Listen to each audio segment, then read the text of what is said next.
How come? All ye unfaithful, lustful, and remember, none of you can be first, but a whole bunch of you can be next when it comes to Sovereign Tech, baby. Oh, woo! The man of tomorrow, Savzu, the rated R radio star, the golden stallion of the tech world, is here for, well, a little special. I told you I had more stuff getting cooked up for my Patreon audience this week, and here it is. Because, well, let's just say I have something special in mind, maybe for this week, maybe the next couple weeks of Sovereign Tech before we get into episode 199. Woo! And then episode 200. Woo! Woo! Woo! All right!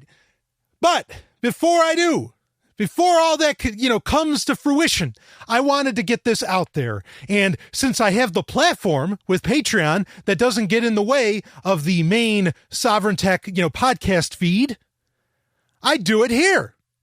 And what I want to talk about is, and I don't know how often I'll do this for various events, but I might turn it into a little bit of a Sovereign Tech tradition. And that is whenever a company holds a major event, I will do a review of that event. And this week, on October 4th, 10-4, baby, as in, can you hear me now? Right, isn't that the old CB code? 10-4, 10-4, roger. Over, whatever. Google, Alphabet/Google, good old AlphaGoog. And you never want to forget that those two companies are in concert together. In fact, ironically, this is the first time, or not ironically, interestingly, this is the first time I'd ever really heard a lot of journalism, quote unquote journalism, a lot of tech journalism, actually talk about Google being a brand instead of being the company. Up until this event, really, and I think there's a purpose behind that, up until this event, really, everybody was still calling anything that had to do with Alphabet, they were still calling it Google. Okay, now understand, that there's a bunch of different companies involved here, with that comprises Alphabet. Like YouTube is its own company. Google is its own company. And, there's a whole bunch of other ones. Now, 10-4, the event, they just called it Google Hardware 2016. I think that's what they, it didn't really have a name at first. It had like a hashtag. I think it was a hashtag made by Google. So maybe that's the name of the event. I don't know. But in the overall news about it, people were calling it Google Hardware 2016. Now, this was an interesting event. It was a very small venue. Sundar Pichai kind of led it, and he didn't take it out either. He just, started the whole thing up, and then they had, presenter after presenter. Obviously, everybody just copies Apple's model as far as presentation goes. Really, Apple and Google are all copying other companies. Neither of them are genuinely innovating, except for maybe in one space, which we'll talk about, in a certain space that we'll talk about later. One space. Microsoft should jump on that. They're so obsessed with one. They really... OneNote, OneDrive. Maybe they should jump on that.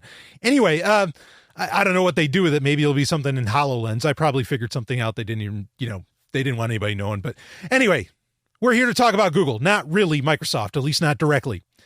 This event was, in a word, if I were to, maybe I'll make this a tradition too. If I were to describe the Google Hardware 2016 event at the 10-4 event, if I were to describe it in one word, here's the one word. Terrifying. If you gave me two words, I'd say fucking terrifying.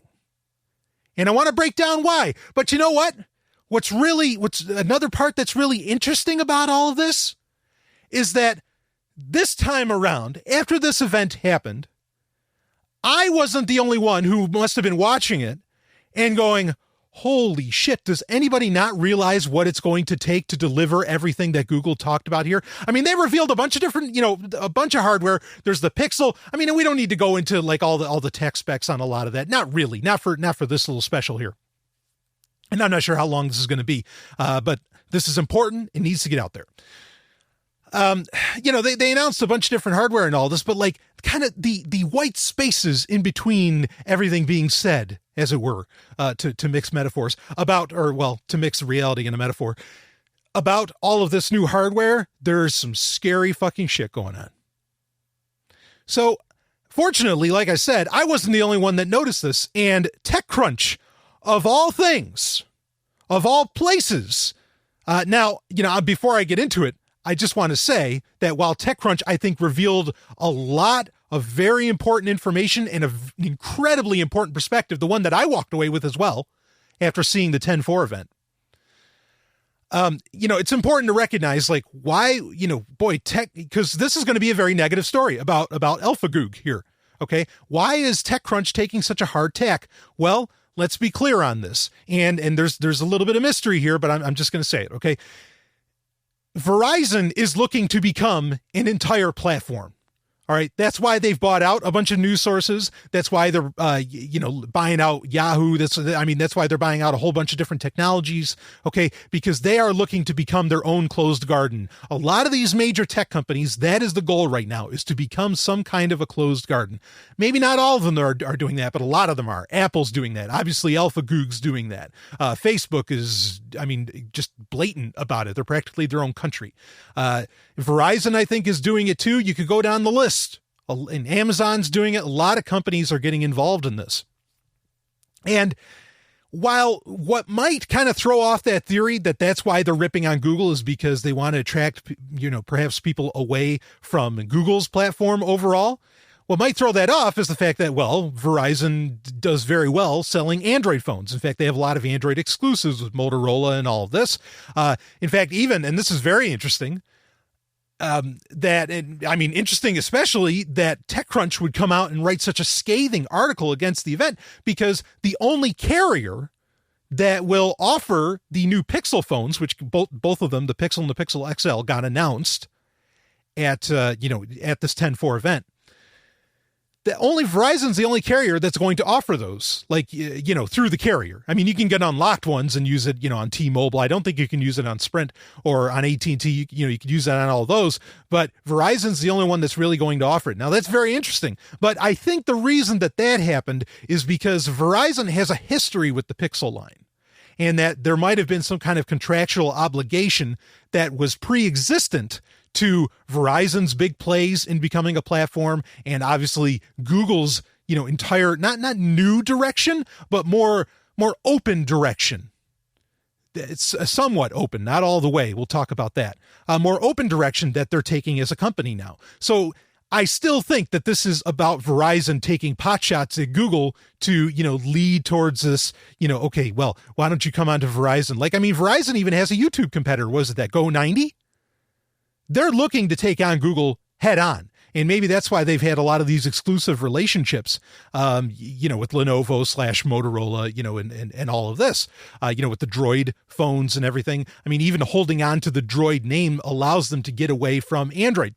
Now, this is still possible. And again, I'm going to read this story from TechCrunch. I'm going to get into this. Okay. But I just want, before people have all these critiques of what I'm saying, oh, no, that's not true because of this. No. I got you covered. I'm the Golden Stallion.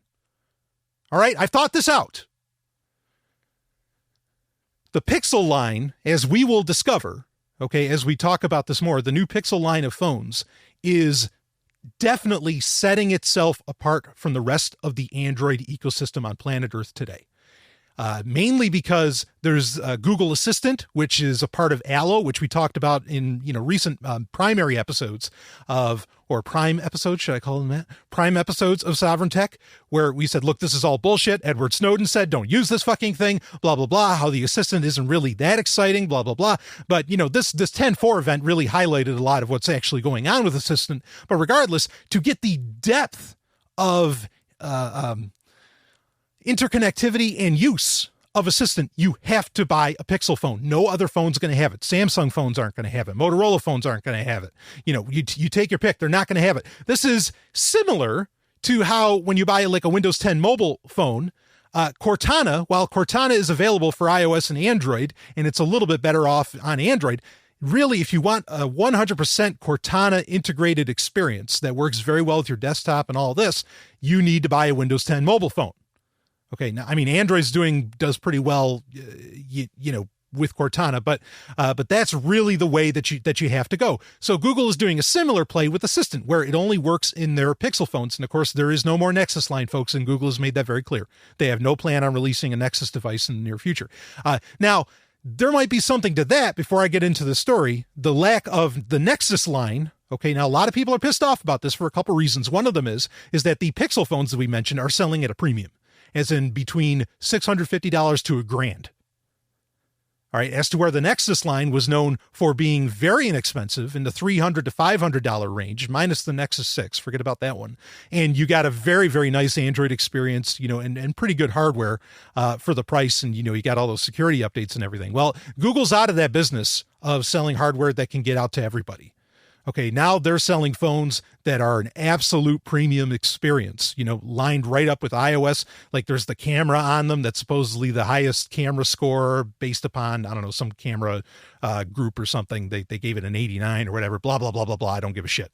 Okay, a great camera, in my opinion, is a bug, not a feature. Okay, when we live in a surveillance state, ooh, make that camera as bad as it can get. But anyway, they're out of the Nexus line of that, but there could be some, not that, I mean, this speaks to something I've talked about in Sovereign Tech for a while about AlphaGoog itself, is that AlphaGoog doesn't stick to anything. Like, don't plan on what Google's going, AlphaGoog's going to do.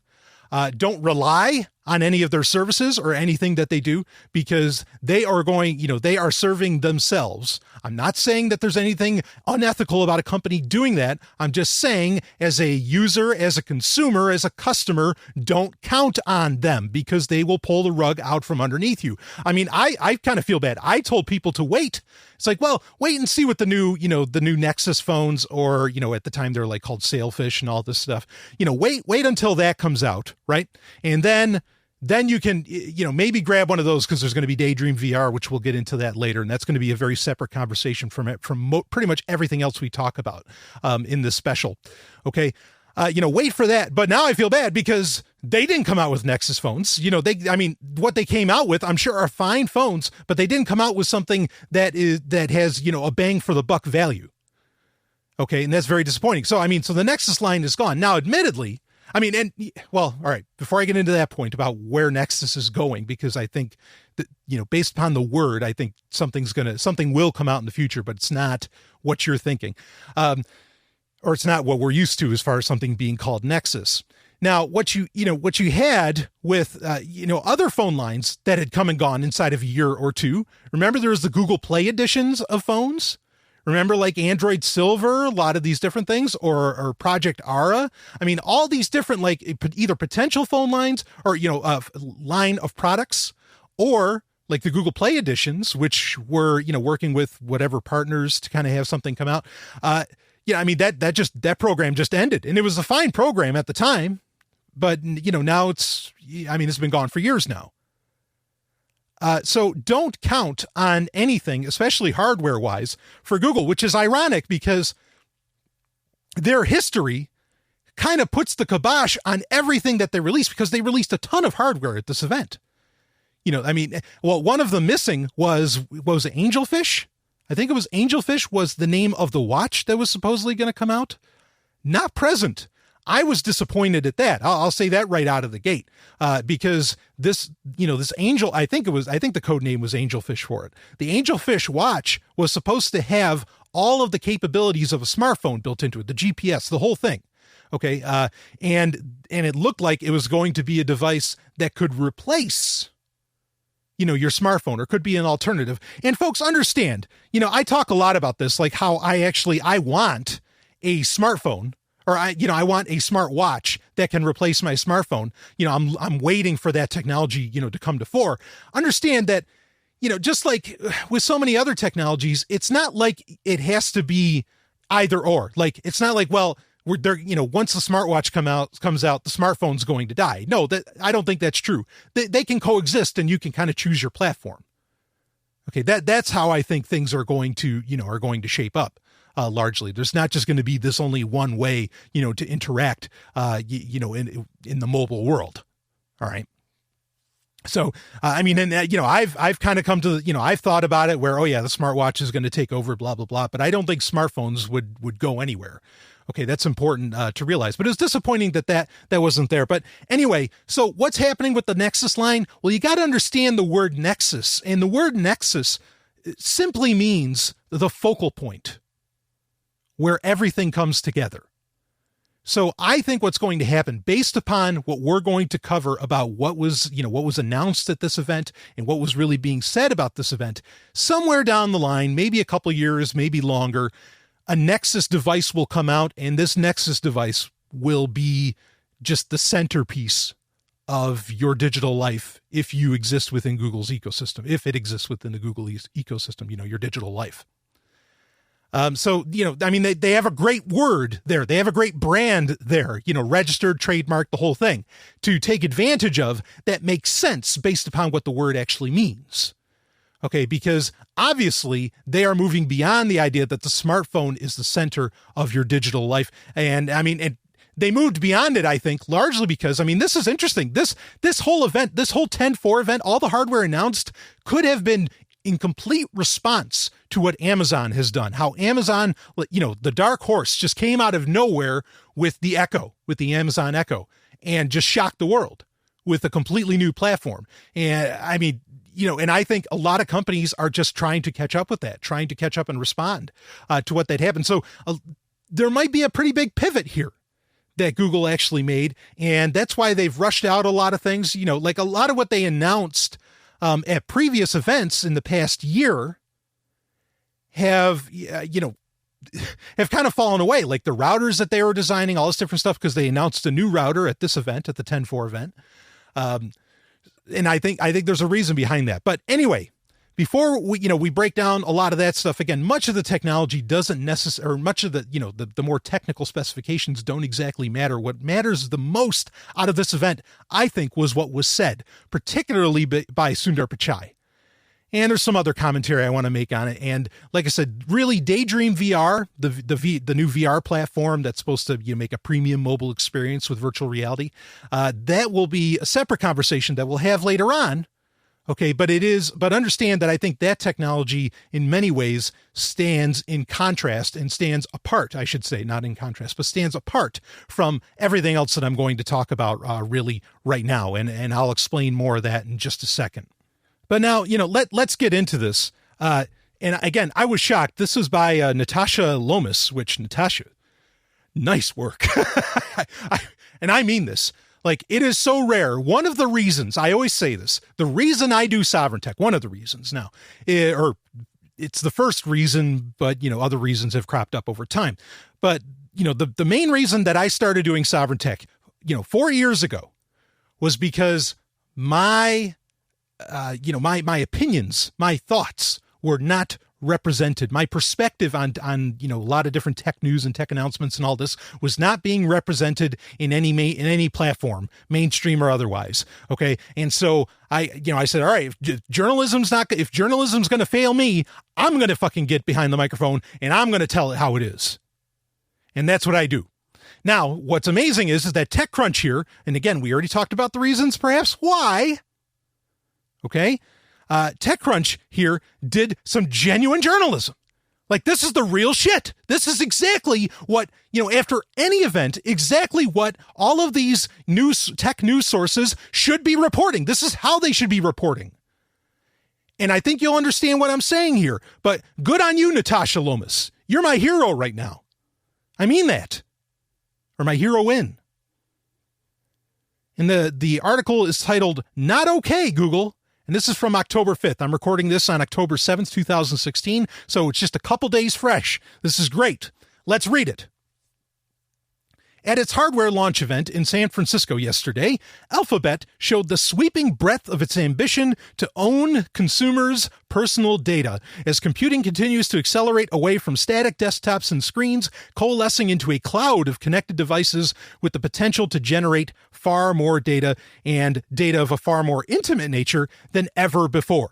Along with two new quote-unquote Google-designed flagship Android smartphones called Pixel, the first Androids to be preloaded with the company's AI assistant, that's the Google Assistant, and Stallion breaking in, like I said earlier, they're the only ones with it so baked in. They will offer apps for iOS. It'll be a part of Allo. They might offer like kind of a an app you could download in the Play Store or something, but it won't be as integrated an experience. And, for an example of that, what that integrated experience would look like, the way that they were demoing it, at the Google event, and if I can think of it, I'll put the YouTube link for the event in the show notes, so you don't have to take our word, Natasha or my word for it. But the way that they were demoing it, it looked a lot like, I'm trying to remember what the name of the technology was, but Ubuntu phone had that. It wasn't, it's terrible. I wanted to call it shotgun, or maybe it's, no, not spyglass. It's something like that. Maybe it was, it's something along those lines, where it was, the idea was that with Ubuntu phone, it could actually, you wouldn't open up apps, just the OS itself would, based upon the context of what you were doing, it would access all the different apps. Ubuntu phone had this in the works 3 years ago. I forget exactly what the technology was called on there. Maybe it was Focus or something like that. Or Spotlight. Maybe it was Spotlight. But anyway, that's the idea, is that it makes use. And of course, this makes sense based upon what was talked about at Google I/O this year, where, Google said you don't have to actually download the app anymore. You can kind of just use the app without downloading it. Well, obviously that is to assist Google Assistant in, doing whatever's relevant for you. To take advantage, or, to take advantage of all the various apps and everything. Anyway, so reading on, with Google Assistant, and also including, so these are, Pixel preloaded with the company's AI assistant, Google Assistant, and also including fully unlimited cloud storage to suck users' photos and videos into Google's cloud. There were Google Wi-Fi routers designed to be bought in bundles to plug all those pesky in-home internet black spots. The Google Home, always listening connected speaker. The Google Home, of course, is the competitor to the aforementioned Amazon Echo that I brought up. It's literally a copycat, and I will give Google the small amount of credit for admitting that they were copying what Amazon did. Reading on, which is voice controlled via the Google Assistant, and that's the Google Home, and has limited support for third-party IoT, of course, Internet of Things devices such as Philips Hue light bulbs, an updated Chromecast, the Ultra. Of course, the Chromecast Ultra can do 4K, blah, blah, blah. That's all that matters about that. To ensure any legacy TV panels are Internet enabled, and Google's less disposable mobile VR Play, aka the soft touch Daydream View headset, just in case consumer eyeballs seek to stray outside the data-mined smart home by escaping into virtual reality. The scope of Alphabet's ambition for the Google brand is clear. Now, see that? Let me stop there. Stallion breaking in. That where they said the Google brand, this is the first time I've ever really heard that talked about. And where even at the beginning of the article, I mean, and this is true for a lot of write-ups on the whole matter, even, from more, I guess I should say more professional or more established tech news sources. They're saying that this was an Alphabet event, not like necessarily a Google event. It's an Alphabet event for the Google brand, but this is where, those terms are starting to come more into play. But let's not forget, that's why I call it AlphaGoog. Let's not forget that these things are intertwined. They are not separate companies at all. What Nest does or, what YouTube does is directly related to anything that Google itself does, all under that Alphabet umbrella, like Umbrella Corporation. Ooh, shit, I gave it away. No, but that's old news. We've talked about that on Sovereign Tech for a while now. Anyway, so the scope of Alphabet's ambitions, reading on, for the Google brand is clear. It wants Google's information organizing brain to be embedded right at the domestic center, i.e., where it's all but impossible for consumers not to feed it with a steady stream of highly personal data. Sure, there's a mute button on the Google Home, but the fact you have to push a button to shut off the ear speaks volumes. In other words, your daily business is Google's business. Now, before I read on, Stallion breaking in again. Here's the interesting thing about Google Home is that It's always listening unless you press a button to mute it. But how many people are going to think to do that? I mean, is there any indicator light to say, oh, yep, it's muted? I mean, you're going to get a big red light. And even then, is it really muted? Ooh, that's a big one. That point right there is huge. And I agree. I love the pun that, what is it? Sure, there's a mute button on the Google Home, but the fact that you have to push a button to shut off the ear speaks volumes. Let's read on. Quote, we're moving from a mobile-first world to an AI-first world, end quote, said CEO Sundar Pichai, kicking off yesterday's event. And AI, of course, has an appetite for data like no other technology before it. Machine learning needs information to mold its utility. It's a data-powered circle that can't function in the dark. The Alphabet vision for hardware, quote-unquote, made by Google, is thus to sell the pledge of convenience to consumers. And through the sales pitch and its accompanying suite of connected all devices to transform personal spaces into rich repositories of user intel that can continue to fuel its ad targeting engines for decades to come. We're very far beyond the moment in the modern information age when most of the queries and curiosities of digital consumers could be funneled into a single Google branded search engine. Hence, the company, formerly also wearing the Google brand name, working so long and hard to push Android's reach as far and wide as possible, beyond phones to a huge range of hardware. And now Alphabet is seeking to accelerate that process with a consumer-facing AI-powered service layer that works to make Google just as hard to avoid as it used to be, back in the days of the simpler desktop web. So, yesterday's, and this is referencing the 10.4 event, Big Connected Hardware unboxing is really about reinvigorating and repositioning the Google brand as the go-to keyword for the Internet of Things era 2. Now, I'm going to stop there for a second, okay? The point that they're making is that, in 2007, or, maybe a few years after that, like, when you got on the Internet, you went to Google just like that. And that has changed. People, maybe they go to social media first or something like this. And so Google wants to make sure, because their social media efforts have fucking flopped, okay? Google wants to make sure that you are still giving them all of their data and you're not handing it over to Facebook or, whoever else that you happen to be dealing with. That's one of the key points here, but there's more. Let's read on. So yesterday's big connected, or we already read that. Okay, notably, and unlike rival virtual assistant technology such as Amazon's Alexa and Apple's Siri, Alphabet is firmly retaining the Google brand name here at the consumer-facing end of the AI pipe, requiring those who buy into its smart home and AI assistant to give literal voice to the Google brand day after day, hour after hour. Quote, okay, Google, turn off the lights in the kid's bedroom, end quote. Ugh. That's icky enough in my view. But what's really not okay, Google, is the seismic privacy trade-offs involved here. Okay, before I go on, I want to stop here for a second. This is one of the most horrendous things I thought that I saw in the whole event, all right, is that they showed how on the app that controls like Google Home and the Google Wi-Fi routers and all this, that if you want quality time with your kids, they were pitching this to the parents, okay, if you want quality time with your kids, you can turn off the internet connectivity of their devices through the Google Wi-Fi router. What in the goddamn fuck?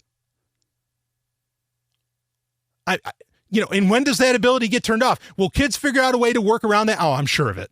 Okay. But just the implications alone, I bring this up all the time. Okay. But people don't fucking realize it. Is that these tech companies, they're not just giving you dumb technologies, okay? They are bringing with them a lot of ideals, a lot of ideology, okay? Some of which is not very freedom-oriented. A lot of which is very conservative, even though you'd think, oh, Google's a super liberal fucking company, blah, blah, blah, blah, blah. Okay, well, I thought liberals, were all about letting the kids do whatever the kids do. Ah, fuck no. This is conservative bullshit right here, that you would turn off, your kid's device. I mean, at what age? It's going to be like some kind of rite of passage. Oh, my parents finally said that we'll never turn off your internet device again, Johnny. I mean, what the fuck? Does anybody else not see how ridiculous, how controlling that is? I mean, what happened to allowing children to explore, to incentivize learning and all of this when they have to be concerned, oh, what am I looking at? Or, oh, mommy wants to talk to me. So, how about mommy and daddy respect their child and say, hey, Would you mind if I talk to you? Instead of forcibly turning off their fucking internet connection. Where's the peaceful parenting in that?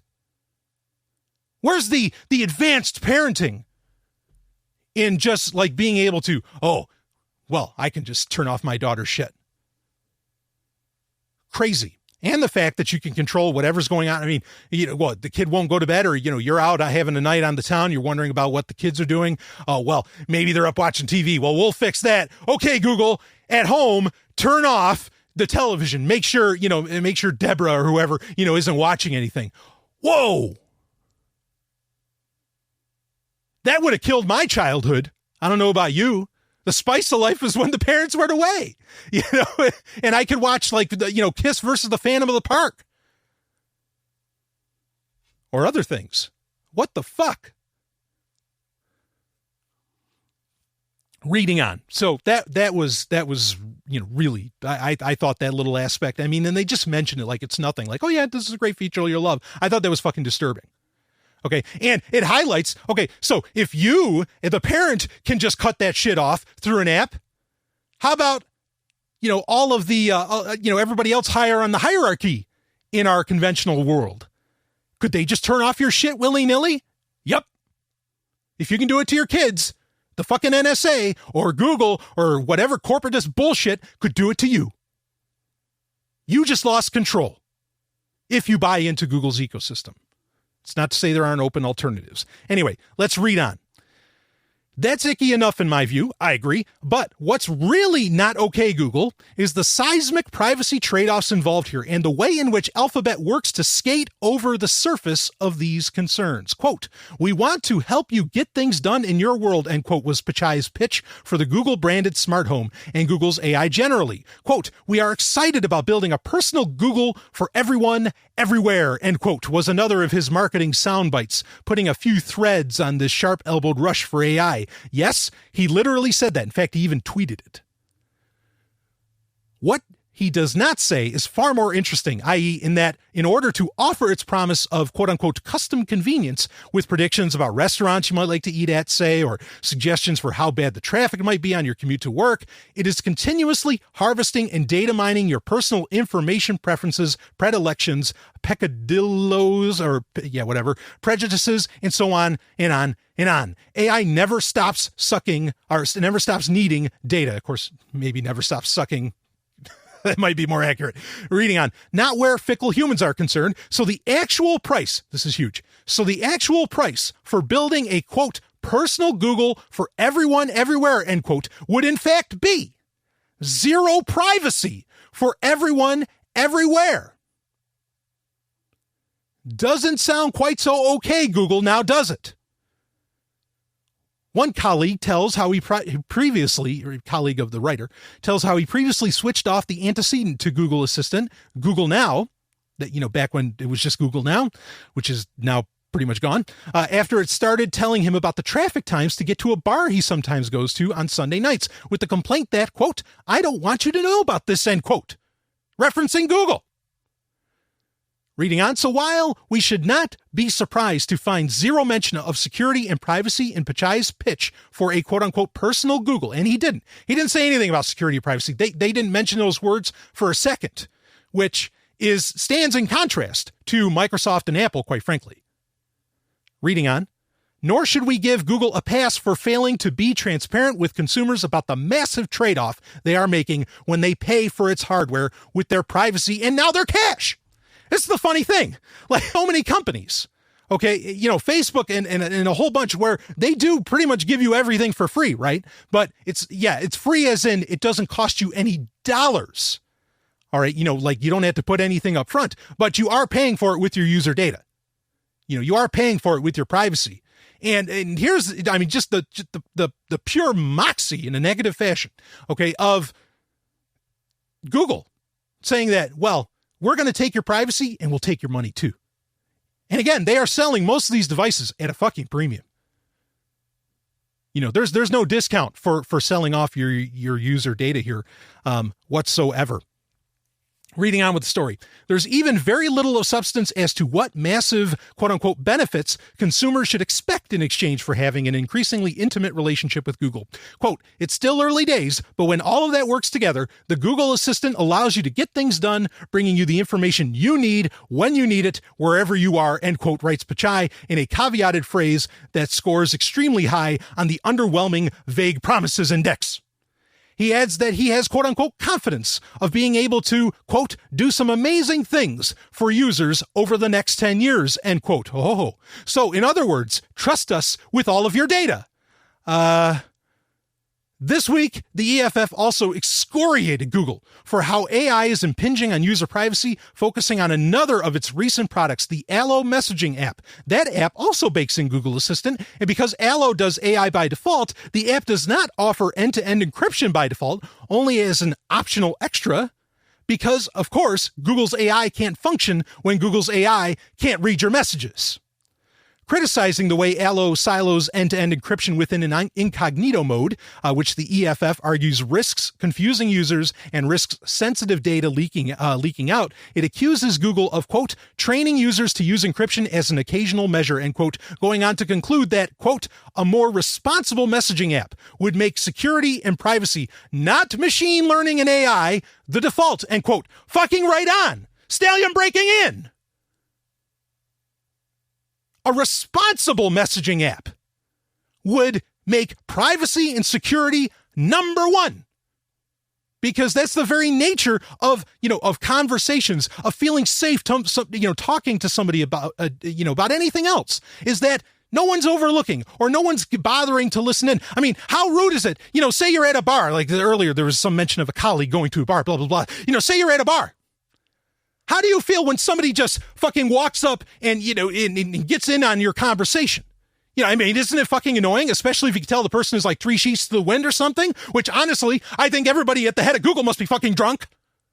Drunk on government, drunk on who knows what the fuck else.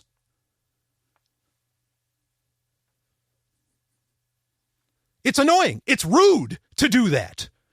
Okay. And so, if we're going to create a messaging service, shouldn't security and privacy and the inability of someone else to be listening in, automated, an AI or a real person or whatever, shouldn't that be the way things go? Yeah, I would think so, because it's the very nature of human conversation as it has developed over thousands, if not millions of years.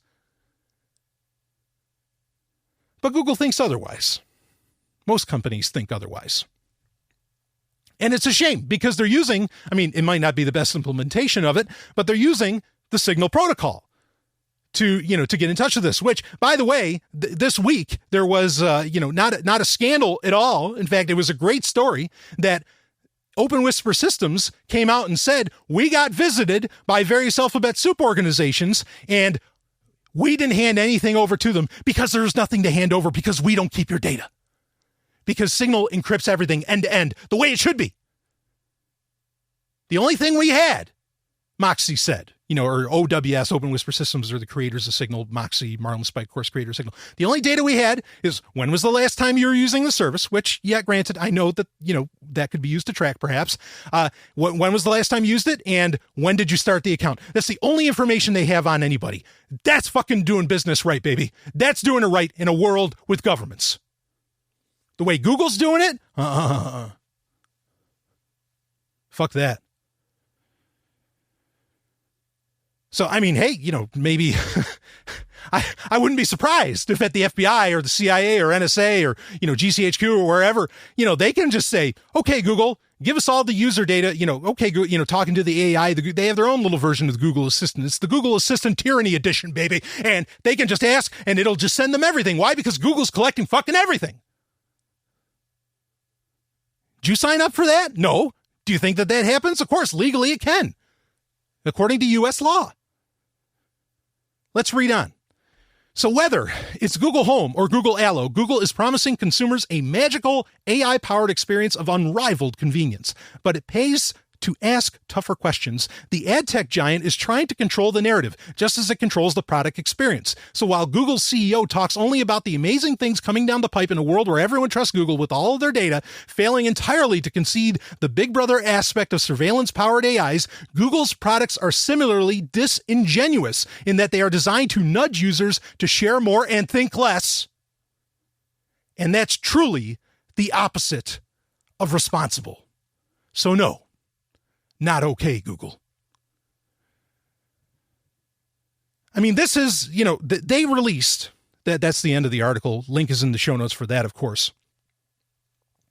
Google released, an entire hardware platform, and by default, with Google Assistant being, baked into everything, or perhaps, that's DeepMind or some of their other, various AI and AI technologies and AI algorithms and all this, they released this gigantic platform. I talked about Google. I did a couple of these, 2 or 3 of these, maybe a year, maybe 2 years ago. They were called Sovereign Tech Quickies, and they would just be, little 15-minute to 40-minute shots that I would put in the main, in the Prime Sovereign Tech feed. And in that, I talked about the fact we broke down how really the CIA helped create Google, or created it themselves, blah, blah. And I made the point that, going with Google on a lot of different things, like it becomes a question whether or not using their services is even or that their existence and what they do is even ethical. I get it. You say, well, it's a business. They can do what they want. People can voluntarily choose not to use them, blah, blah, blah, blah, blah. But if people don't know what's going on, because the narrative that gets schlepped off to them, it just totally, skirts all over this stuff. Well, there's a problem. So people need to speak up and say that this is an issue. And I remember saying in that quickie where I talked about Google, okay, I said that it is time, we can choose to have a world where human dignity, privacy, all this different stuff can be respected, or we can have a world where the state has absolute tyrannical control and is trying to fucking know everything, okay? And I said it was time to choose. Those are my words. I said you can choose, and it is time to choose. And it's true now. I don't know to what degree you can opt out of a bunch of different things in what they're offering with a lot of this, because a lot of it is still, it hasn't come out yet. Okay, it's coming out maybe later in October. But this is incredibly concerning. A lot of it is terrifying. It proves the point. This is becoming, in a lot of ways, so much of what's getting developed in Silicon Valley and a little bit elsewhere, engineering-wise and otherwise, is really becoming a zero-sum game. Like, it is a binary choice. When we talk about, in fact, there was a great episode that I did with Brett Venat, and that I did with Andrew from Puke and the Gang, and it was a very, there were some fun moments, but it was a serious episode talking about the future of Tesla and self-driving cars and all this different stuff. That's available to Patreon listeners. You can find that. Okay. But we were talking about it, and I brought up the point that a lot of engineers are now admitting that if you want to have self-driving cars to really work, if you want them to, have that whatever closest to 100% efficiency, or even, to the point to where they're even practical, you are going to have to get rid of the non-self-driving cars. You're not going to allow to have, I'm not sure a term should be thought up for, you don't want to say manual because that sounds like the transmission, but for cars that have a steering wheel, effectively, you're going to have to get rid of those if you want a future with self-driving cars that actually makes sense and is practical. And I think that this is happening elsewhere for a lot of this stuff that a lot of these companies are getting on board with. And I didn't even touch on the fact that, Google, Amazon, Microsoft, Apple, and every, all these big companies are coming together on some kind of like AI initiative. Okay. That's another story entirely. All right. But for there to be like this AI, this super convenient, this blah, blah, this future that Google and whoever else keeps on showing off, is that to have that that Google, that personal Google for everyone, everywhere, you have to completely eliminate privacy as you know it. You've got to get rid of it. You don't have a choice. And it's interesting that it really is a huge point that Sundar Pichai did not once say the words privacy or security. because they have to know that everything that they're developing, while maybe not so much the security, but privacy, security's cousin, they are separate things. Okay. But I would argue that you really can't have one without the other. Like you can't have actual security without privacy. They aren't there. I couldn't believe it when I watched this. I really couldn't. I have a lot more, to say on it. I'm not done here yet. But the thing that I really wish for is that whatever this fucking future that a lot of these, tech giants are trying to build, not just AlphaGoog. I mean, I think Microsoft is actually pretty open. Like they make whole videos about what they plan on their future being, and they keep trying to build it. And to some degree, they do a job of it. And one could compare like what Microsoft is doing with Cortana. Like I've been saying on Sovereign Tech Prime episodes, I've been saying how, Cortana is really the operating system now. Obviously with Google, it's the same deal. Google Assistant is the real technology. Okay. Everything else, the hardware is just, that's just gravy.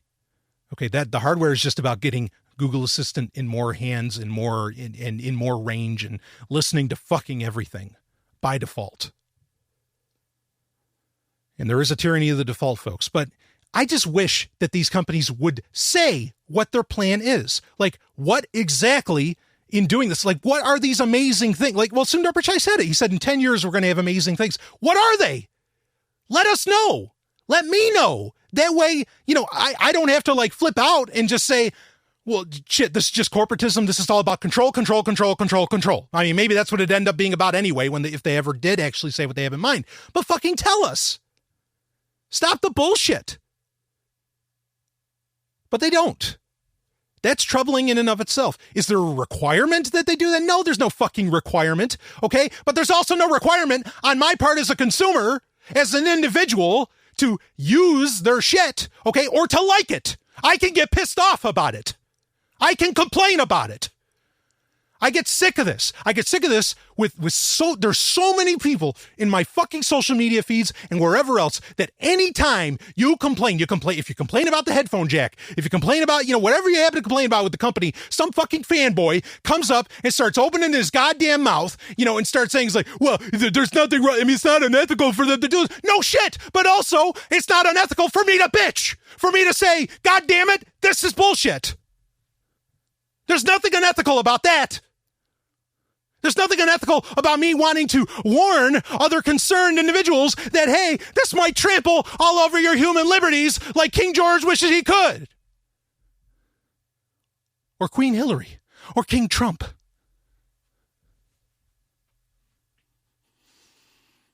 Oh, man. Anyway. Let's see, 46-minute mark. Okay. So I have some other points I want to bring up on all this. I mean, the zero privacy thing, I consider that just to be a fact. And it's, it's the old saying that there's more in what's not said than there's what's in said, or, than what has been said. And this is so true because those comments none of that came up. And the fact, what blows my mind too, is that, I mean, it was kind of a deadpan event in a lot of ways. Like nobody was really clapping. I mean, you watch that event, I mean, and this is laying out a huge plan for Google, right? This 10.4 event, you watch that event and then you watch Microsoft's event from last September. I mean, and you're going to see a night and day thing. I mean, people were fucking applauding, and this because it was an exciting event, and I'm not being a Microsoft fanboy, speaking of fanboys. Okay. I have plenty of beef with Microsoft, but I'm just saying you can watch those two and it's like, wow. Yeah. I mean, and maybe the people in that room were just smart enough to say, wait a minute. I realize what's going to be needed for this to actually work, for this to actually do what's being done. Maybe that's what's going on. Because I mean, there's very little applause at it, but I was shocked that, I mean, there's a lot of people, oh, this is really exciting. Look, this is coming out, blah, blah, blah. I mean, there was people pissed off that, the Nexus line was dead, that the great budget phone line was over. I mean, and I'm disappointed that it's not a thing either, any longer, but let's get into, all right, let me shake things up a touch. Let's get into a couple side comments that article didn't really bring up. The unlimited storage of photos. Okay. this, I think, because that was something that was announced, because the Pixel has this great camera. And so now they're saying, well, with Google Photos, we'll now give you unlimited storage of HD photos. Okay. Which previously, if you wanted unlimited storage, you would have, you could only use standard quality, your, standard definition photos. Those are the only ones you could save. But with a Pixel, you can save the HD ones. Now, this is interesting because I think, to me, based upon everything else that this event was about, it really highlighted that what all of this photo storage is really about. And I think it highlighted some other things too. Okay. That photo storage is really about, it's so funny because Sundar was even admitting it. Like, he was talking about, what DeepMind and what all these different, what AI effectively at Google can do to help you, in your day and all this. And they were showing off how, like, they showed this picture of a train during the keynote. And it said, well, a few years ago, we just knew that there was a train, but now we know colors. We know all this. We know all this. Now, this is why they offer free storage of photos, folks. It's to train their fucking systems. It's to improve, honestly, their surveillance society. Okay, you can say it's just a tool and it depends on what it gets used for, right? Sure, that's fine. That's true. I'm not saying it's fine, but to some degree that's true. All right, but is Google fighting the government in any way? No. And if you go by a lot of WikiLeaks' personal research on the matter, they're in bed with the government, particularly Hillary Clinton. If you go by that. But you don't even need that. But that's what this is all about. All that photo storage. Oh, we want to store your photos in the cloud, blah, blah, blah. It was all about training AI. But to what ends? That's the other thing. We still don't know. And you could say, it's to, make the, human life easier, blah, blah, blah, blah. I don't know that anybody's having that problem. If you want to make human life easier, find a way to make it, less necessary for humans to have to work. That's what, it's all going to integrate into your calendar. We'll give you a full briefing of what goes on during the day. They even said it. They said, well, if the president gets a briefing every morning, why can't you? That's practically validating the point that, or the idea of having a president or something. Now, how about we just get to the point to where, we don't have to fucking schedule so much shit in a day? How about that technology? I'm not saying there's anything wrong with hard work. Of course, I'm not saying that. I'm just saying that it's kind of bullshit. If the idea is to make life more convenient, this is not the direction to go. And to some degree, I know Alphabet is planning on in the other direction that I just described, because, Larry Page has come out and said that's one of his goals, to where houses cost, just a few thousand, not 50, 60, 70, 100, 200, $300,000, then that people don't have to put in so many hours, blah, blah, blah, blah, blah, blah, blah, right? But if the cost of getting to that is by, somehow, just programming people's days into being so goddamned efficient, okay, by trampling all over the privacy and still having government at the same time to keep track of what anybody, ever does, which, that's crap, because that's really how you innovate. Innovation happens in the cracks. Innovation happens in between, in the real white spaces, is where innovation happens. That's where new ideas come from. And if you're just going to track every little thing that everybody does, blah, blah, blah, who knows what that's even going to do to kill imagination, whatever. I'm getting way off track. Okay, my point being is that photo storage is not about making your life easier. It is not about you being able to share your moments with friends and family. It's about feeding their fucking AI. For what purpose? We don't know. Now, the other thing is the touchscreen keyboard, okay, which are the greatest, touchscreen keyboards are the greatest keyloggers of all time. Okay, you could argue that every keyboard is effectively a keylogger today. If you want to argue that, I get it, based upon whatever operating system you're using, fine. All right. But the reality is that, when Microsoft goes out and buys SwiftKey, why are they doing that? Because it's the most used, keyboard outside of perhaps the Google keyboard, in the world, and getting access to what people type out. You are helping out with language functions for an AI. It is all to make this AI better. But again, what is the ultimate goal? And it ain't to make people's lives easier, baby. Because like I said, the way that it's making that happen isn't really making, it's making more efficient workers, but it's not really making more efficient living. It's not making more fulfilled lives. Not really. So, keyboards are even about, just helping out with this AI. Everything is to toss it all into machine learning and AI. And, here's something else too. With all of the stuff that they show off, all of these advantages that they were showing based upon what AI could bake, with Google Assistant baked in and everything, I would love just once, I'm going to make a couple comments here, then I want to get into Daydream VR quick, okay? But I want to make a couple comments about these events in general. Just once, I'd love to see one of these events be held in like Broken Bow, Oklahoma. Okay, like somewhere in West Bumfuck. And I want them to show off all these fucking technologies. How, oh yeah, Foursquare does this, blah, blah, blah, blah, blah. Because I want people to see that where a lot of people live, hundreds of thousands, tens of thousands, millions around the world, people that live, because they don't live in cities, or perhaps even big cities, I want them to see how that technology, how this wonderful future that they're bringing on is fucking meaningless. Or, and this is another one, this is another thing, I'd like them to say, when they're testing out, see, it'll play the latest Adele album, or it'll play, the latest song from, I don't know, the Chainsmokers, whoever the fuck they are. Okay, talk about a terrible name. Whatever. Instead of saying that, I want them to say something like, yeah, play the latest, play the latest Amaranth, okay? Or play the latest, Kicks, or play the latest Crocus, or something. I want them to show me, it doesn't impress me when you can get a bunch of information on somebody that's, that everybody knows who they are. Because everybody knows. You don't have to give me that information. It doesn't mean anything to me. We already know. Adele has 5 albums. Okay, well shit, I knew that. How can you not? Because everybody's into it.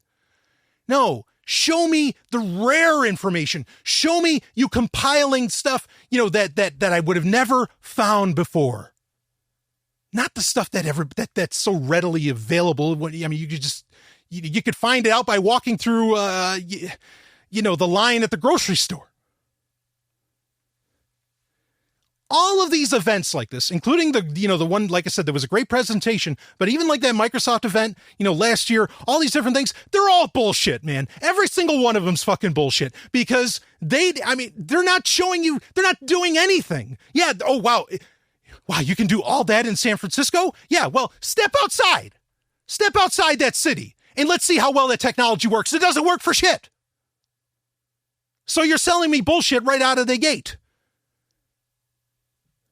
But that's part of the reason they're selling all this hardware is to somehow improve it overall, perhaps. Maybe that's the argument they would make. But why don't you tell me that? Explain that to me. Be honest. None of these companies are honest at all. And yet people just want to give these companies everything about themselves. When they are not telling you shit. Not really. Oh, I get so annoyed with that. And it's so funny because again, you get these people, a lot of ANCAPs, a lot of capitalists, and they're like, oh, isn't it great what the future does right now? I just discovered this new music, blah, blah, blah. It's amazing. Everything's getting tailored for you and all this stuff. No, when I open up Google Play Music, there's never a photo of there's not a photo of Alice Cooper or, there's not a photo of Lou Gramm or there's not, go down the list. There's not a photo of that. It's always something that's, like some pop star. It's always because they're, it's this vicious little circle, little circle jerk. Okay. Where, the record companies are paying them, hey, you show this off this month, and they're never giving like deals on really rare albums and all this stuff. Like it's all bullshit. These algorithms aren't making my life better at all. And they're not making anyone else's life better. Like, I could think of, even if you're into pop music, right? Okay. Let's do this for example. If you're really into pop music, if you're into like very sexy music, if you're something that has like a really tight hook to it and all that, there is actually rare pop music that, doesn't get played on radio, doesn't get played anywhere, but it's phenomenal. All right. Like if you're really into Usher or I don't know, whoever you're into, like look up Ace Young. Okay, now Ace Young had like a 15 minutes of fame on American Idol a few years ago. He was like number 5. He was like the 5th finalist or whatever. He wasn't even the finalist, but he was like number 5 and a 5 back, whatever, 5th runner up. And his album, it's the self-title, is fucking amazing. It is sexy. It's got super high production values. I mean, this is great. I guarantee you, iTunes, Google Play, Microsoft Groove, Spotify, who's serving up a ton of malware to you. Woo, Google that shit. If Google will even show it up, preferably use DuckDuckGo. Okay. They're never going to tell you, if you like this, you should listen to Ace Young. No, because the algorithms are bullshit. They're largely controlled. I mean, there's like a certain amount of bands that it works within. And it's usually people that, and these tech companies are on the take from the recording industry, frankly. I mean, you're lucky if you can find a new release by a band that's been around for 40 years. And you'd want those new releases because a lot of bands that have been around for 40 years, they're geniuses, they're masterworks, and they're still making great shit. But I digress. I got off on a bit of a tangent there. I'm just saying that it's all crap. Like, it works, and it's going to work better as people, buy into the bullshit narrative. If they really knew what was going on, it'd be different. And but it drives me nuts that, these people clap, this technology is amazing. This technology is amazing. When if you stepped outside of Silicon Valley, it's meaningless. Right now, anyway. They're trying to make it not so much, but not to your advantage. It's really to everyone's detriment, like we were just talking about. I mean, zero privacy is what is required. Okay, it's zero sum. If there's any privacy involved, these technologies don't work. Anyway, speaking of a technology that did work, I'm going to shift gears. This is a spot where I was a little more excited. I was a little more intrigued, and I saw some very interesting things. And what I saw required nothing. It did not require anything of the rest of the hardware shown off.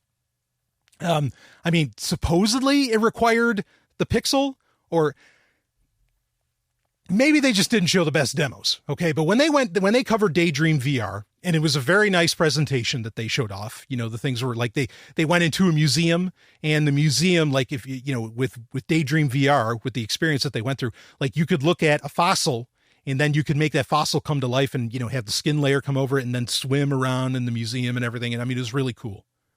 Okay. I dig that. And what they did, like the Daydream VR headset, very nice, like it's very comfortable.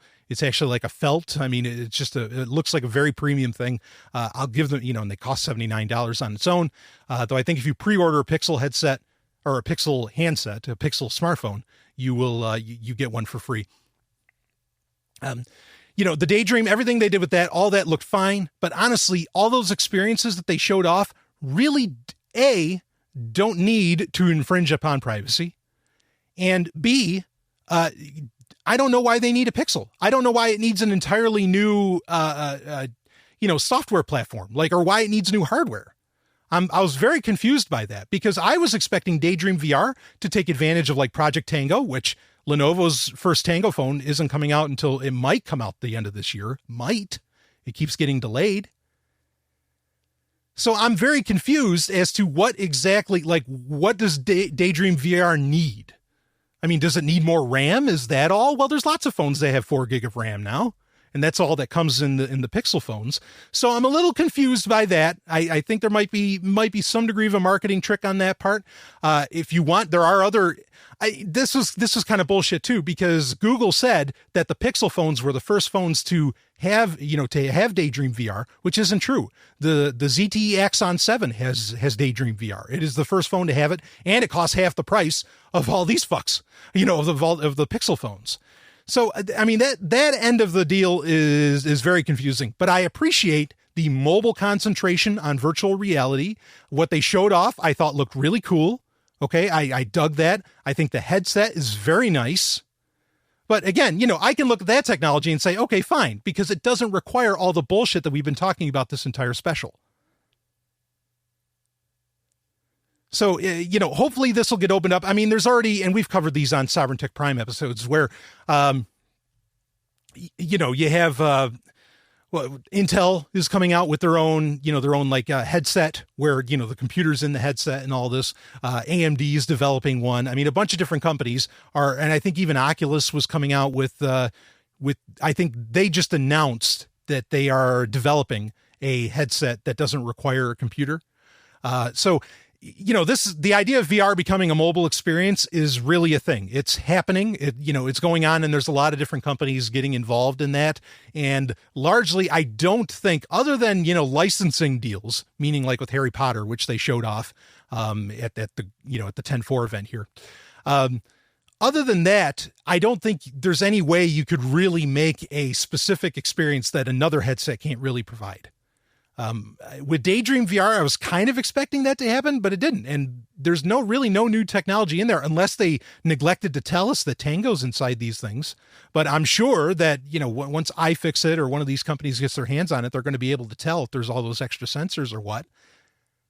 So I don't know. That was it, like as cool as the Daydream VR, portion was.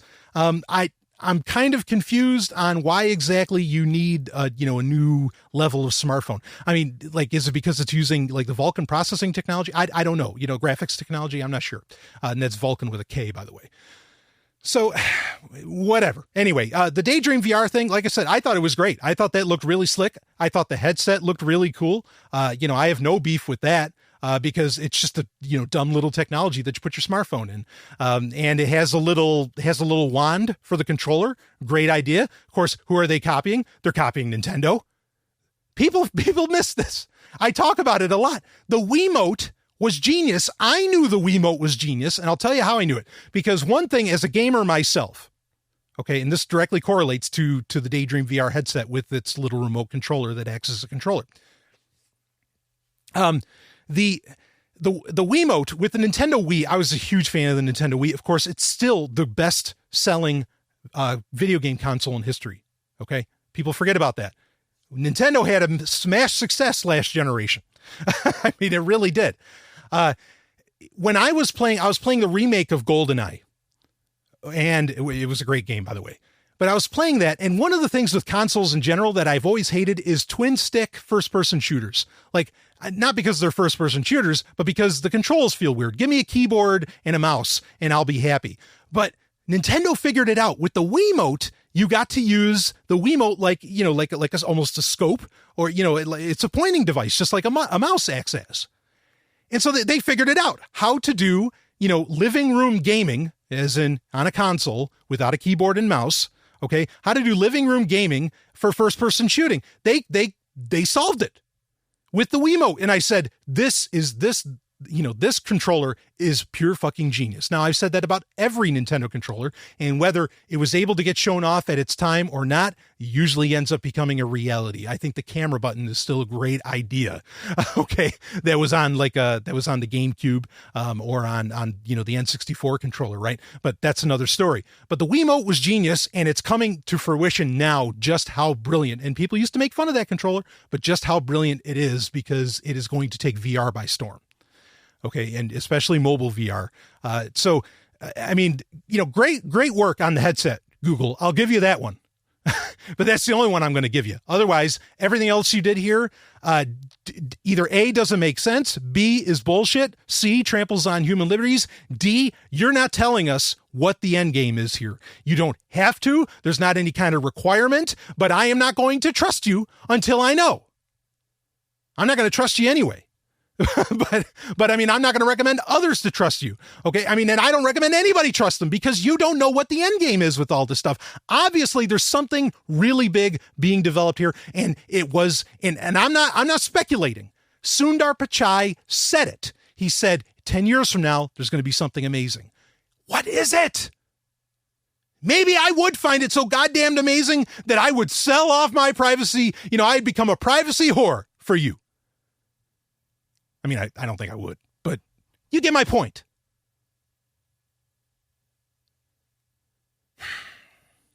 Yeah, I don't know. But understand that the real takeaway from the Google Hardware 2016 event is that for Google to enact what it wants, there can be no privacy. I think you can take that to the bank. Better yet, take it to, I don't know. Don't fuck the banks. Okay, go with Bitcoin or something like that. Anyway, I think that's enough. We're a little over an hour. I don't like these specials really to go over that by much. I will be paying attention to, maybe I'll do I think October 26th, Microsoft has announced an event. I will be looking at that. Got some, maybe I'll do a response, episode for Patreon for that one, and maybe other future events. But, oh man, I mean, this was, what was not said was so key to this whole keynote. It really, really was.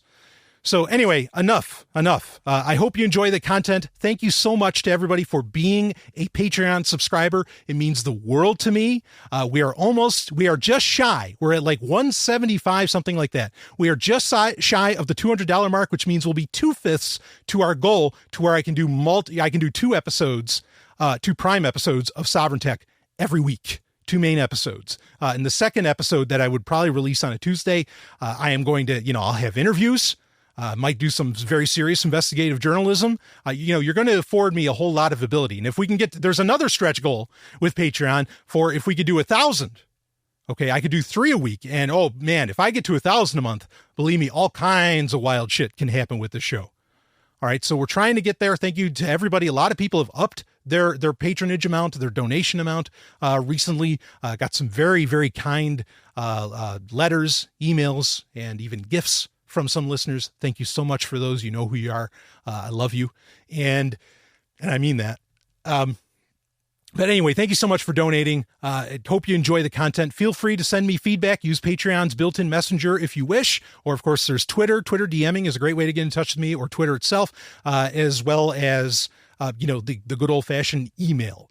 But anyway, which, I've added in a new email address, even though I don't concentrate so much on the email address. And the email address is bbs@sovereigntech.com. BBS, and that's as in Brian Bacchus Sovereign, not as in, but it's also a play on one of my favorite technologies, that being the bulletin board system. So bbs@sovereigntech.com is a good way to get in touch with me. Brian at ZomiaOfflineGames.com obviously still works. I'm going to have that forever because it's a business address. And the contact form at zog.ninja works beautifully still. So if you go to contact.zog.ninja, you can get in touch with me that way as well. Anyway, enough. Carpe Lucem, everybody. Woo! I hope you enjoyed it. And it's not okay, Google. Don't buy into their platform. Don't buy into their ecosystem. They're going to walk all over you. I'll see you on the other side.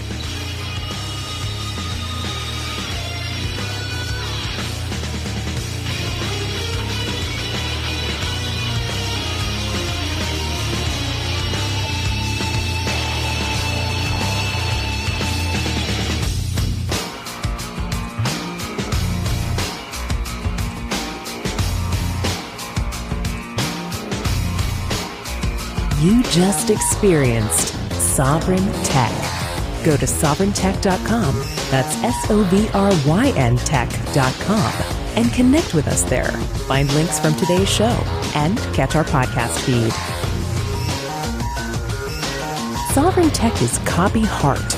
Copying art is an act of love, and love is not subject to law. So please share the show however you like. Welcome to the evolution.